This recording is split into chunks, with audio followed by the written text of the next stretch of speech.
رسول اللہ وسلم علیک یا حبیب اللہ۔ یوٹیوب چینل کو سبسکرائب کریں اور گھنٹی کے بٹن پر کلک۔ اور میں نے یہ بیان کیا تھا کہ ہمیں ایمان ملا تو حضور کی بارگاہ سے۔ ایمان کس کو کہتے ہیں؟ ایمان نام ہے تصدیق قلبی کا اور اقرار لسانی کا۔ ایمان کی صفتوں میں ہم یہ پڑھتے ہیں آمنت اقرار باللسانی و تصدیق بالقلب، کہ زبان سے اقرار ہے اور دل سے یقین ہے۔ معلوم ہوا کہ ایمان نام ہے تصدیق قلبی اور لسانی اقراری کا۔ اگر زبان سے اقرار ہو اور دل سے تصدیق نہ ہو تو یہ ایمان نہیں بلکہ یہ منافقت ہے۔ تو معلوم ہوا کہ تصدیق کے لیے علم کا پہلے ہونا یہ ضروری ہے۔ بڑی آسان سی بات ہے کہ انسان کو جس چیز کا علم نہیں وہ اس کی تصدیق کیسے کرے گا؟ تو تصدیق کے لیے علم کا ہونا ضروری ہے، اور ایمان نام ہے تصدیق قلبی کا۔ ہم اللہ تبارک و تعالیٰ پر ایمان رکھتے ہیں، کیا مطلب؟ کہ دل سے تصدیق کرتے ہیں کہ وہ ذات اپنی صفتوں اور اپنے ناموں کے ساتھ جیسی ہے برحق ہے۔ ہمارے نبی صلی اللہ علیہ وسلم اللہ تعالیٰ کے آخری نبی ہیں، اور آپ کے بعد قیامت تک کوئی اور نبی نہیں آ سکتا۔ نبوت ہمارے نبی صلی اللہ علیہ وسلم پر ختم ہو چکی ہے۔ اسی طرح ہم پہلی کتابوں پر بھی ایمان رکھتے ہیں، فرشتوں پر بھی ایمان رکھتے ہیں، تمام انبیاء پر ایمان رکھتے ہیں، قیامت پر ایمان رکھتے ہیں، جنت دوزخ سب پر ایمان رکھتے ہیں، یعنی سب کی تصدیق کرتے ہیں۔ تو میں آپ سے یہ سوال کرنا چاہتا ہوں کہ اللہ تبارک و تعالیٰ پر ایمان رکھتے ہیں اور ہم دل سے اللہ تعالیٰ کی تصدیق کرتے ہیں، تو یہ باتیں آپ کے علم میں کیسی آئی کہ اللہ ہے؟ آپ کو اللہ تعالیٰ کا علم کیسے ہوا؟ آپ نے اللہ تعالیٰ کو کیسے جانا؟ اگر آپ کہیں کہ قرآن پاک سے، تو میں کہوں گا کہ آپ کو یہ کیسے معلوم ہوا کہ یہ قرآن اللہ کا کلام ہے؟ اس قرآن کے قرآن ہونے کا علم آپ کو کس نے بتایا؟ تو قرآن ہونے کا علم بھی ہمارے نبی صلی اللہ علیہ وسلم کے ذریعے سے ہوا ہے۔ یہ اللہ تعالیٰ کی کتاب ہے۔ نبی صلی اللہ علیہ وسلم نے فرمایا کہ لوگوں یہ اللہ کا قرآن ہے، تو ہم نے نبی صلی اللہ علیہ وسلم سے سن کر تصدیق کی اور ہم مومن ہوئے۔ آپ کو اللہ تعالیٰ کا علم کیسے ہوا کہ اللہ ہے، وہ وحدہ لا شریک ہے؟ تو اس بات کو سمجھنے سے پہلے یہ بات بھی یاد رکھیں کہ آپ کو جس چیز کا بھی علم ہوتا ہے، چاہے وہ دین سے تعلق رکھتی ہو یا اس کا تعلق دنیا سے ہو، تو یاد رکھو کہ علم کے اصول کے اسباب اور ذریعے صرف 3 ہیں، چوتھا کوئی نہیں۔ اور محدثین کرام فرماتے ہیں کہ مخلوق کے واسطے علم حاصل کرنے کے ذریعے اور اسباب 3 ہیں۔ پہلا حواس خمسہ بشرط کہ وہ صحیح ہو، اور دوسرا عقل بشرط کہ وہ ٹھکانے پر ہو، اور تیسرا کوئی صادق ہمیں خبر دے، یعنی کوئی سچ بولنے والا جس کی سچائی پر ہمیں یقین ہو کہ یہ واقعہ کی خبر ہے۔ تو حضرات گرامی، حواس خمسہ کیا ہے؟ اس کو کہتے ہیں 5 سینسز۔ مثلا یہ رنگوں کی شکل و صورت کا علم، کلر کا علم ہمیں کیسے ہوگا؟ آنکھوں سے دیکھ کر ہوتا ہے کہ یہ وائٹ ہے، گرین ہے، بلیک ہے، وغیرہ وغیرہ۔ اور مختلف آوازوں کا علم ہمیں کانوں سے ہوتا ہے کہ یہ انسان کی آواز ہے یا حیوان کی آواز ہے یا پرندے یا درندے کی آواز ہے وغیرہ۔ اور خوشبو اور بدبو کا علم سونگھ کر ناک کے ذریعے ہوتا ہے کہ یہ عود کی خوشبو ہے، چنبیلی ہے، یا گلاب ہے، یا سندل کی خوشبو ہے، اور اسی طرح بدبو کی مثال بھی لے لیں۔ اور ذائقوں کا علم حاصل ہوتا ہے چکھ کر، یعنی زبان سے، کہ یہ چیز میٹھی ہے یا کڑوی ہے، گرم ہے یا ٹھنڈی ہے، مزیدار ہے یا بد مزہ ہے وغیرہ۔ اور سخت اور نرم چیز کا علم حاصل ہوتا ہے چھونے سے، इसलिए हम हाथ इस्तेमाल करते हैं कि ये चीज़ नरम है या सख्त है, मोम है या प्लास्टिक है, पत्थर है या लोहा है, वगैरह वगैरह। तो इन 5 हवास को हवास खमसा कहते हैं, यानी देखने की कुव्वत, सुनने की कुव्वत, सूंघने की कुव्वत, चखने की कुव्वत और छूने की कुव्वत। तो इन 5 हवास खमसा से उन चीज़ों का इल्म हासिल होता है जो हवास होती है, या देखने में आती हो, या सुनने में आती हो, या चखने में आती हो, या सूंघने में आती हो, या फिर छूने से आती हो। तो अब आप मुझे ये बताएं कि अल्लाह ताला देखने में आता है? बोलो, नहीं। छूने में आती है? नहीं। चखने में आता है? सूंघने में आता है? नहीं। तो हजरात गिरामी याद रखो कि हमारे हवासे खमसा की रसाई अल्लाह ताला तक नहीं है। तो फिर ये अल्लाह ताला को जानने और अल्लाह ताला तक पहुंचने का जरिया भी नहीं बन सकते।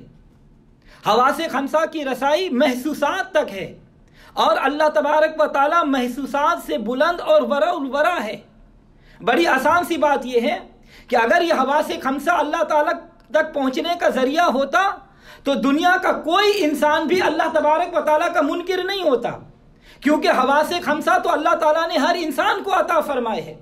तो हर इंसान अपने हवास से अल्लाह ताला को पहचान और जान लेता।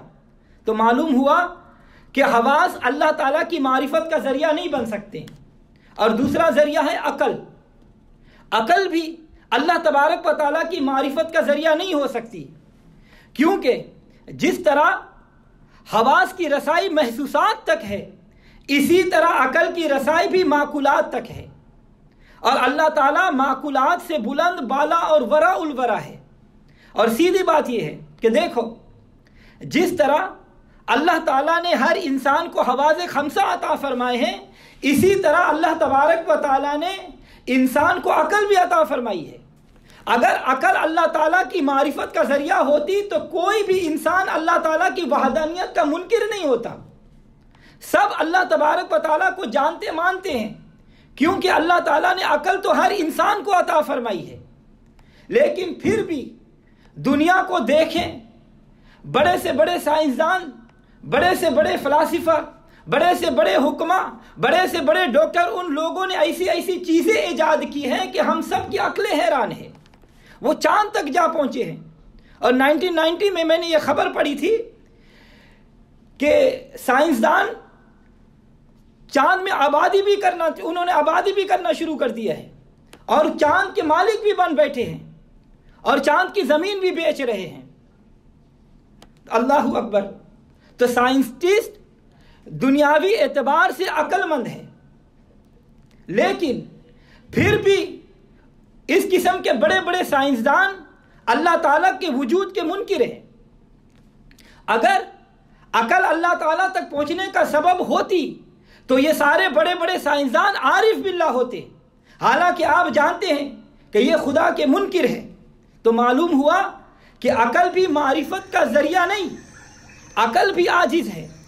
और इसीलिए अल्लामा इकबाल रहमतुल्लाह अलैह जैसे मुफक्किर ने यह भी कहा कि अच्छा है दिल के साथ रहे पासबान अकल, अच्छा है कि दिल के साथ रहे पासबान अकल, लेकिन कभी कभी उसे तन्हा भी छोड़ दे। और एक दूसरे मकाम पर फरमाते हैं कि गुजर जा अकल से आगे के ये नूर, गुजर जा अकल से आगे के ये नूर, चिरागे राह मंजिल नहीं है। तो हजरात गिरामी याद रखो कि अकल एक जगमग करता हुआ चिराग तो ज़रूर है, लेकिन खुदा तक पहुंचाने से नाकाम है। मालूम हुआ कि अकल भी खुदा की मारिफत का जरिया नहीं हो सकती। खुदा अकल में आ भी नहीं सकता, जो अकल में आ जाए वो खुदा ही नहीं। तो अकल भी खुदा ताला तक पहुंचने से आजिज है। अरे अकल से तो गैब का इल्म हासिल नहीं हो सकता, अल्लाह ताला की जात तो है ही गैबुल गैब। अब रह गया तीसरा जरिया, तीसरा सबब। वो क्या है कि कोई सच्ची खबर देने वाला आकर ये खबर दे, तो उसकी खबर देने से हमें इल्म हो जाएगा। मसलन हम अभी सरी में बैठे हुए हैं और अभी हमें मालूम नहीं कि इस वक्त एबसफोर्ड में क्या हो रहा है, लैंगली में क्या हो रहा है, वैंकूवर में क्या हो रहा है, हाउप में क्या हो रहा है। ہم اپنے عقل کے گھوڑے دوڑائیں گے تو کہیں گے کہ شاید فلاں آ رہا ہوگا، گیس کر سکتے ہیں کہ فلاں آ رہا ہوگا یا جا رہا ہوگا یا بیٹھا ہوگا یا لیٹا ہوگا، حالانکہ ہم صحیح طور پر ہمیں معلوم نہیں، حالانکہ ہم حواس خمسہ بھی رکھتے ہیں اور عقل بھی رکھتے ہیں، لیکن پھر بھی ہم ان شہروں کے حالات سے بے خبر ہیں۔ لیکن اگر کوئی شخص آ کر ہمیں یہ بتائے کہ بھائی ایورسفورڈ میں ایورسفورڈ سے میں ابھی آ رہا ہوں، وہاں میں نے یہ معاملہ ہوتے ہوئے دیکھا، تو بتائیے کہ ہمیں ایورسفورڈ میں ہونے والے کام کا علم کیسے ہوا؟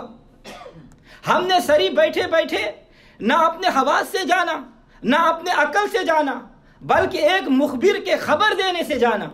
تو میں بتانا یہ چاہتا ہوں کہ ہم نے اللہ تعالیٰ کو نہ اپنی حواس سے جانا، نہ اپنی عقل سے جانا، بلکہ مخبر صادق محمد الرسول اللہ صلی اللہ علیہ وسلم کے بتانے سے جانا۔ ہم نے رب کائنات کو پہچانا تو حضور صلی اللہ علیہ وسلم کے بتانے سے۔ پہلے نبیوں کو جانا، فرشتوں کو جانا، کتابوں کو جانا، جنت کو جانا، دوزخ کو جانا تو حضور صلی اللہ علیہ وسلم کے بتانے سے جانا۔ تو ان تمام غیبوں کے بتانے والے نبی صلی اللہ علیہ وسلم ہے۔ خدا کون تھا اور کیا جانتے تھے؟ خدا کون تھا کیا جانتے تھے؟ وہ تیری زبان سے سنا اے محمد۔ اور اسی لیے سرکار اعلیٰ حضرت عظیم البرکت مجدد دین و ملت شاہ احمد رضا خان فاضل بریلوی رحمۃ اللہ علیہ اسی طرف اشارہ کرتے ہوئے فرماتے ہیں کہ یہ فیض پہنچا رضا احمد پاک سے، یہ فیض پہنچا رضا احمد پاک سے، ورنہ تم کیا سمجھتے خدا کون ہے؟ اور امام ربانی مجدد الفسانی شیخ احمد سرہندی رحمۃ اللہ علیہ آپ مبارک فرماتے ہیں کہ میں اللہ تعالیٰ کی عبادت اور پوجا اس لیے کرتا ہوں کہ وہ میرے رسول محمد الرسول اللہ کا رب ہے۔ تو حضرات گرامی، تو میں عرض کر رہا تھا کہ ہم نے خدا کو پہچانا تو نبی صلی اللہ علیہ وسلم کے صدقے سے۔ تو نتیجہ یہ نکلا کہ ہمیں قرآن ملا تو ان کی بارگاہ سے، اسلام ملا تو ان کی بارگاہ سے، ایمان ملا تو ان کی بارگاہ سے، بلکہ خود رب رحمان ملا تو ان کی بارگاہ سے۔ اور آج بعض لوگ توحید توحید کے نعرے لگاتے ہیں اور کہتے ہیں کہ ہم تو توحید کی تبلیغ کر رہے ہیں، تو یہ توحید کے ٹھیکیدار انبیاء اور اولیاء کے وسیلے کے منکر ہیں، اور ان سے پوچھو کہ توحید کا بیان قرآن پاک میں کہاں ہے تو وہ فوراً پڑھتے ہیں کہ قرآن پاک میں اللہ تعالیٰ فرماتا ہے قل هو اللہ احد اللہ الصمد لم یلد ولم یولد ولم یکن لہ کفوا احد۔ اللہ پاک ہے، اللہ ایک ہے، اللہ تعالیٰ بے نیاز ہے، نہ وہ پیدا ہوا اور نہ اس کی کوئی اولاد ہے، وہ اکیلا رہتا ہے، اکیلا ہے۔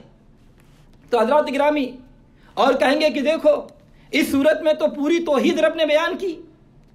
تو ان منکروں سے اگر کہو کہ بھائی اس سورہ کا پہلا حرف تو دیکھو، قربان جائیں، پہلا لفظ ہے قل، اے میرے محبوب آپ فرما دے کہ اللہ احد، کہ وہ اللہ ایک ہے۔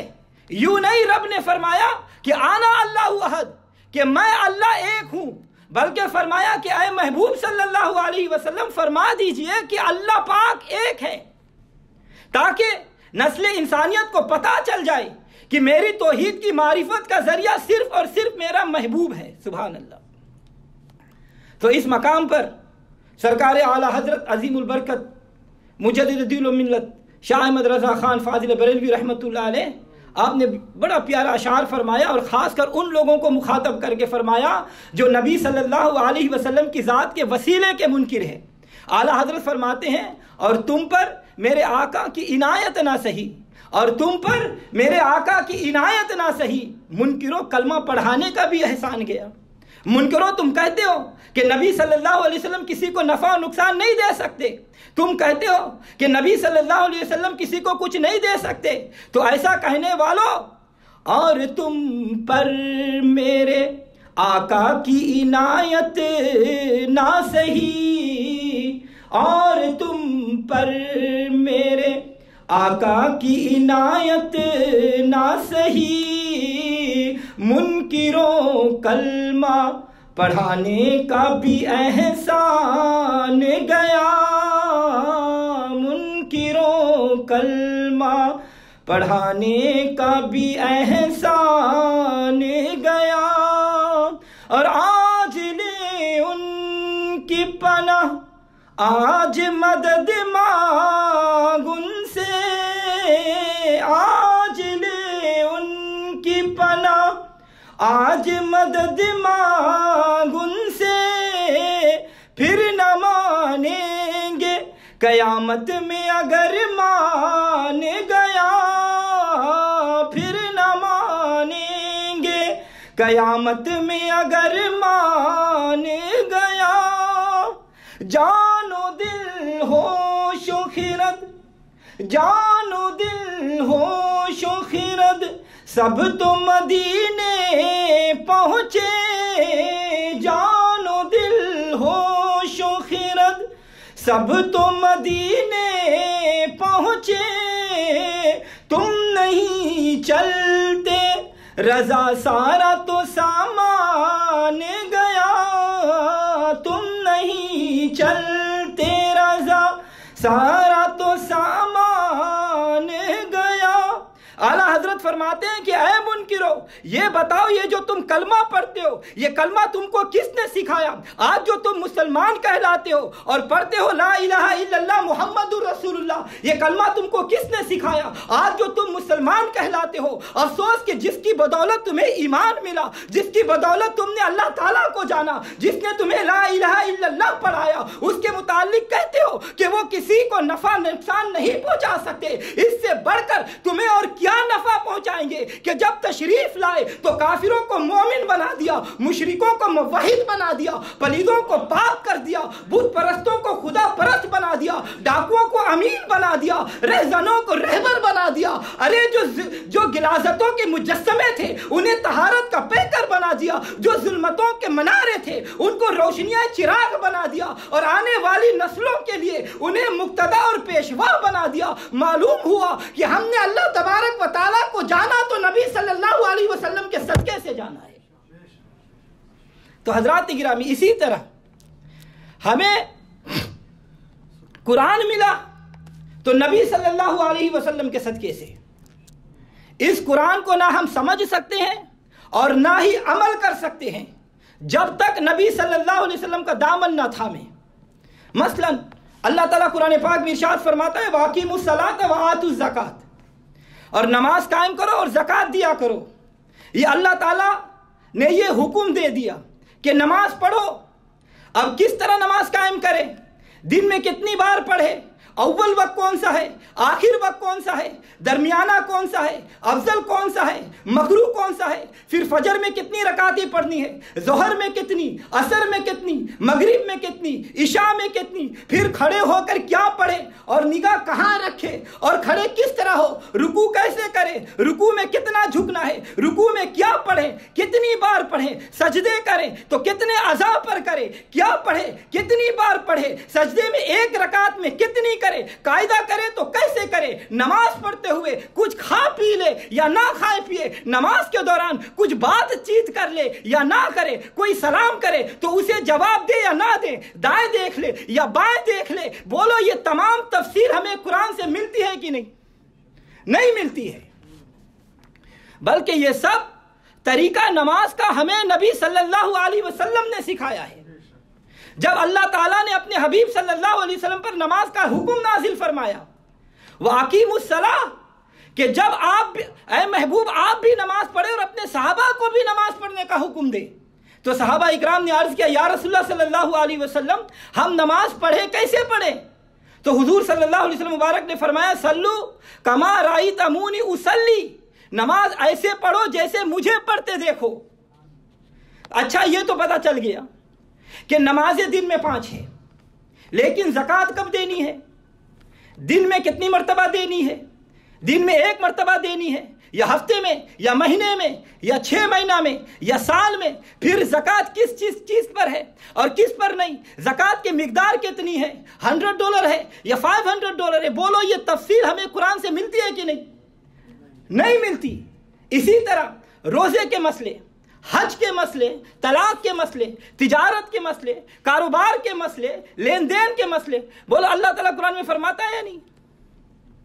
अल्लाह ताला कुरान पाक में इरशाद फरमाता है वसारिकु वसारिकतु, चोरी करने वाला मर्द हो या औरत उसका हाथ काट दो। अल्लाह ताला ने यह हुक्म दे दिया अब ये नहीं बताया कि कितनी चोरी पर हाथ काटो। 50 सेंट की भी चोरी होती है, $1 की भी चोरी होती है, $10 की भी चोरी होती है, $100 की भी चोरी होती है, 10,000 की भी चोरी होती है, 100,000 की भी चोरी होती है। अगर $10 चुराया तो कितना हाथ काटे, $1,000 चुराया तो कितना हाथ काटे, और कौन सा हाथ काटे, किस चीज से हाथ काटे और कितना काटे। पहली मर्तबा चोरी करे तो कितना काटे, दूसरी मर्तबा चोरी करे तो कितना काटे। जब हाथ काटे तो फिर उसके साथ कोई क्या करे, कोई मरहम या पट्टी करे या ना करे, वैसे ही छोड़ दे। बोलो ये तफसील हमें कुरान से मिलती है कि नहीं मिलती? नहीं मिलती है। ये तमाम बातें मैंने बतौर नमूना आपकी खिदमत में पेश की है। अगर अल्लाह तबारक व ताला चाहता तो तमाम बातों की तफसील कुरान पाक में खोलकर बयान कर सकता था कि नहीं? कर सकता था, क्योंकि वो अला कुल्ली शैइन कदीर है। लेकिन फिर भी उसने, अल्लाह ताला ने तफसील बयान नहीं की। क्यों? इसलिए कि अगर मैंने ये तमाम की तमाम तफसील बयान कर दी तो कहीं लोग मेरे हबीब सल्लल्लाहु अलैहि वसल्लम साहिब कुरान से बेपरवाह ना हो जाए, बेनियाज ना हो जाए, ये ना कह दे कि हमें बस कुरान मिल गया है, हमें साहिब कुरान की कोई जरूरत नहीं। बल्कि क़यामत तक जब तक खुदा के कुरान के मोहताज रहे तो साथ साथ मेरे हबीब सल्लल्लाहु अलैहि वसल्लम के भी मोहताज रहे, ताकि क़यामत तक दुनिया वालों को पता चल जाए कि कुरान पाक पर अमल हो सकता है, कुरान पाक को समझा जा सकता है। तो उसकी बदौलत ही हो सकता है कि जिसके सदके हमें ये कुरान पाक मिला है। तो मालूम हुआ कि कुरान पाक हमें मिला तो हुजूर सल्लल्लाहु अलैहि वसल्लम की बारगाह से। कुरान पाक पर अमल भी हो सकता है तो वो भी हुजूर सल्लल्लाहु अलैहि वसल्लम के सदके से।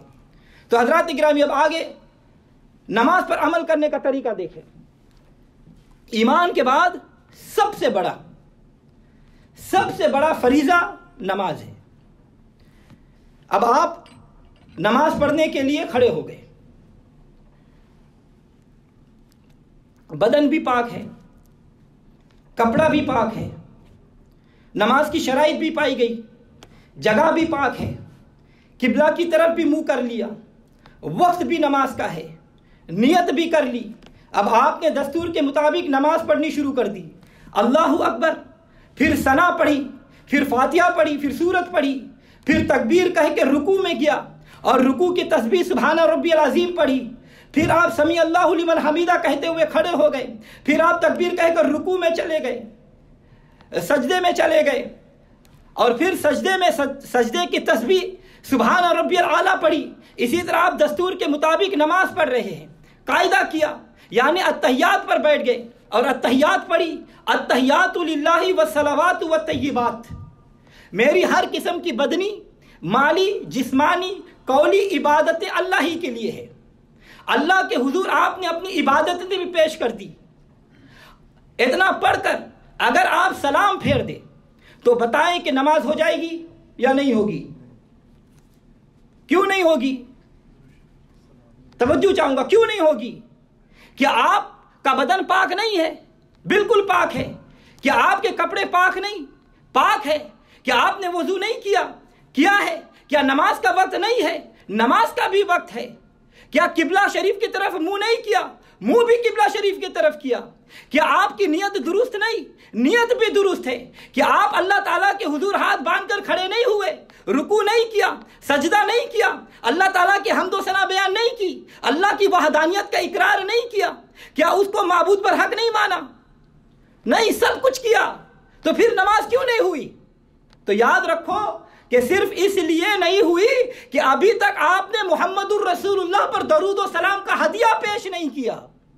और जब अपने नबी सल्लल्लाहु अलैहि वसल्लम पर दरूद व सलाम पेश नहीं किया तो आपकी नमाज कबूल नहीं हुई। तवज्जो चाहूंगा, बड़ा अजीब मसला है कि नमाज में सलाम पढ़ना वाजिब और नमाज के बाहर पढ़े तो लोग कहे ये शिर्क। तो ये मसला पता नहीं कहां से निकला। नमाज के अंदर आप सलाम पढ़ते हैं कि नहीं पढ़ते? पढ़ते हैं। और कौन सा सलाम पढ़ते हैं? ये सलाम अस्सलामु अलैका अय्युहन नबी व रहमतुल्लाहि व बरकातुहू, सलाम हो तुझ पर अय्युहन नबी, ऐ नबी तुम पर। अय्युहन नबी असल में या अय्युहन नबी था, या ये हर्फ निदा महजूफ है, इसी वास्ते तर्जुमा ये है कि ऐ नबी। ये ऐ ترجمہ ہے یا کا، تو السلام علیکہ ایھا النبی، سلام ہو تجھ پر اے نبی، یہ خطاب کا صیغہ ہے، یہ حاضر کا صیغہ ہے، یہ حرف ندا بھی ہے، ندا بھی موجود ہے۔ تو جو آپ نماز کے علاوہ سلام پڑھتے تو وہ کیا ہے؟ یا نبی سلام علیکہ، یا رسول سلام علیکہ، یا حبیب سلام علیکہ صلوات اللہ علیکہ۔ تو ان تمام سلاموں کا معنی کیا ہے؟ کہ اے نبی تم پر سلام ہو اور اللہ تعالیٰ کی رحمتیں ہو۔ تو آپ غور فرمائیں کہ اس سلام میں بھی وہی الفاظ ہے، وہی معنی ہے، وہی ترجمہ ہے، وہی مطلب ہے، لیکن یہ بڑی عجیب بات ہے کہ یہ نماز کے اندر پڑھنا واجب ہو، اور اگر نماز کے باہر پڑھے تو یہ شرک، اگر نماز کے اندر اس سلام کو پڑھنا بھی شرک کہے تو پھر یہ کہنا پڑے گا کہ ہم پانچوں نماز میں بھی شرک کرتے ہیں، اور یہ شرک کی ایسا، اور یہ شرک بھی ایسا کہ جب تک یہ شرک نہ کرے تو نماز ہی نہیں ہوتی۔ توجہ چاہوں گا، حضور صلی اللہ علیہ وسلم کی ذات اقدس پر سلام بھیجنا یہ شرک اور بدعت نہیں ہے، بلکہ یہ تو اللہ تعالیٰ کے حکم کی تعمیل ہے۔ اللہ تعالیٰ ایمان والوں کو یہ حکم دے رہا ہے کہ یا ایھا الذین آمنوا صلوا علیہ وسلموا تسلیما، کہ اے ایمان والو درود پڑھو اور میرے محبوب پر اور سلام پڑھو۔ اللہ تعالیٰ نے صلاۃ و سلام بھیجنے کا حکم دیا ہے، تو نبی صلی اللہ علیہ وسلم پر صلاۃ و سلام پڑھنا یہ شرک اور بدعت نہیں ہو سکتا۔ اور یاد رکھو، جب تک نبی صلی اللہ علیہ وسلم پر درود سلام نہ بھیجا تو نماز مکمل نہیں ہوئی۔ تو بہرحال یہ بات ضمناً آ گئی، تو میں یہ عرض کر رہا تھا کہ اللہ تعالیٰ نے اپنی نماز کے اندر خاص کر صلاۃ و سلام کو کیوں واجب قرار دیا، کیوں واجب کیا؟ تو سنو، ائمہ اکرام فرماتے ہیں کہ بندہ جب اللہ تعالیٰ کے حضور حاضر ہو کر بڑی عاجزی، بڑے خشوع اور خضوع کے ساتھ، بڑی نیاز مندی کے ساتھ اللہ تعالیٰ کی تعریف کرتا ہے، ثنا کرتا ہے، مناجات کرتا ہے، تو گویا اللہ تعالیٰ فرماتا ہے کہ اے میرے بندے، تو یہ تو بتا کہ تجھے کس نے مسلمان بنایا، تجھے کس نے میری بارگاہ تک پہنچایا، تیرا تعلق میرے ساتھ کس نے جوڑا، یہ جو تو نماز پڑھ رہا ہے تجھے کس نے طریقہ بتایا، یہ جو تو ذکر کر رہا ہے یہ تجھے کس نے بتایا۔ تو اے میرے بندے، تجھے مسلمان بنانے والا، تیرا تعلق میرے ساتھ جوڑنے والا، تجھے میری بارگاہ تک پہنچانے والا، میری عبادت کے طریقے اور اذکار سکھانے والا صرف اور صرف میرا پیارا محبوب صلی اللہ علیہ وسلم ہے۔ تو عابد اور معبود کے درمیان، انسان اور خالق کے درمیان رابطہ اور تعلق پیدا کرنے والے نبی صلی اللہ علیہ وسلم ہے۔ تو توجہ چاہوں گا کہ بندہ جب اللہ تعالیٰ کے حضور حاضر ہو کر اللہ تعالیٰ کی تعریف اور ثنا کرتا ہے تو اللہ تعالیٰ فرماتا ہے کہ اے میرے بندے، میری جس بارگاہ میں تو یہ عبادت کا ہدیہ لے کر آیا ہے، میری اسی بارگاہ میں میرا وہ حبیب بھی موجود ہے کہ جس کی برکت سے تو یہاں تک پہنچا۔ فَإِنَّهُ لَا يُفَارِقُ حَضْرَةِ اللَّهِ أَبَدًا، نبی صلی اللہ علیہ وسلم اب ایک لمحہ کے لیے بھی اللہ تعالیٰ سے جدا نہیں۔ حضور صلی اللہ علیہ وسلم ایسے واصل ہے کہ اب کبھی اللہ تعالیٰ کی حضور سے جدا نہیں اور غیر حاضر بھی نہیں، اور ہر وقت اللہ تعالیٰ کے حضوری میں ہے، ہر وقت اللہ کے قرب خاص میں رہتے ہیں۔ تو اللہ تبارک و تعالیٰ فرماتا ہے کہ اے میرے بندے، میری جس بارگاہ میں عبادت کا ہدیہ لے کر آیا ہے، میری اسی بارگاہ میں میرا وہ حبیب صلی اللہ علیہ وسلم بھی موجود ہے جس نے تجھے یہاں تک پہنچایا ہے۔